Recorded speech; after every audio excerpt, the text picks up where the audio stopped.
Почитувани млади, со овој амандман побаравме ставката млади во Агенцијата за млади и спорт, единствената институција во држава која што се занимава и ги регулира прашањата кои што се поврзани со младите луѓе, да добие 8 милиони денари помалку.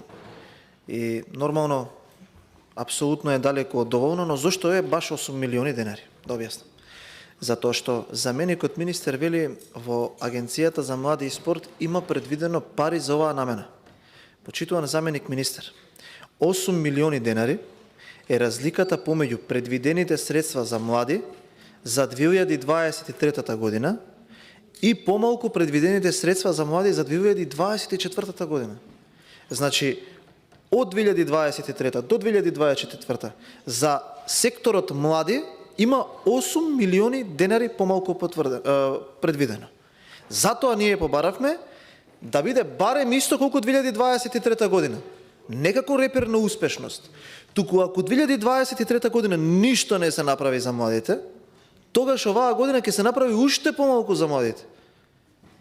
Сега, ајде да испадне дека политизирам, може ли некој да ми ја објасни економската логика во следно? Зошто може да има за привремени вработувања 220 милиони денари повеќе? Зошто може да има за набавка на мебел 770 милиони денари повеќе? Зошто може да има за набавка на службени возила милиарди денари, милиони денари повеќе? Зошто треба да има за стоки и услуги, за договорни услуги многу повеќе средства повеќе од колку претходната година или 600 милиони евра повеќе? А до младите дојде? До 8 милиони денари за младите дојде во оваа држава? Ја не знам зашто не разбирате дека таа е единствената институција која што се занимава со младински прашања во оваа држава. А во секторот млади во Агенцијата за млади и спорт има само еден човек. И како очекувате вие ние да ги задржиме тие луѓе тука во држава? Каква поддршка им даваме ние на тие луѓе?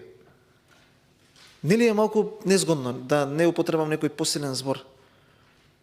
Нели е малку несоодветно? Во 5,5 милиарди евра буџет нема дополнителни 8 милиони денари за младите? А по кој основ вие одлучивте дека треба да намалите од ставката млади при Агенцијата за млади и спорт 8 милиони денари? Зошто? Навистина ме интересира зошто. Зошто 7 година поред младите луѓе во оваа држава се систематски казнувани? И не застанува тука. Купи куќа, купи стан, ставката при Министерството за финансии е за 25% намалена. Каква поддршка им дава на младите луѓе владата и владините институции? Ја не можам да ја разберам политиката на лицемерие, политиката на празни флоскули кои што се продуцира цело ова време наназад, 7 години. Никако ние не сме ги помогнале овие луѓе. Дали сме им обезбедиле полесен пристап кон институциите? Дали сме им обезбедиле поквалитетно образование? Или дали на овој начин ќе покажеме грижа кон нив? Навистина не ми е јасно. Барам некој логично да ми објасни. До овие 8 милиони денари ли дојде? Зошто се намалува? Да, имало некој проект кој што траел, па завршил, да разберам. Ама ниту имало некаков проект, ниту ништо се случило, а 8 милиони денари помалку. И тука не е критиката само кон политичарите од мнозинството. Сега ќе упатам јавна критика кон сите оние невладини организации кои што креваа хистерија 2015-та, 2016-та година, до оние поздрав пленумци, до оние средношколски пленум, ваков пленум, онаков пленум, кој што се уште таа омраза е прикриена некаде, таа не е исчезната. Можете да ја видите кон некој од ВМРО ДПМН, дали бил пратеник, дали бил градоначалник, дали технички министер пред 3 години. Значи тие седат и тие не реагираат, освен ако не е некој од ВМРО. Ги нема. Ги не постојат. Доаѓаат у собранието за некој проектче да се видиме, добро ќе поразговарам, ама мукла. Сега ги нема.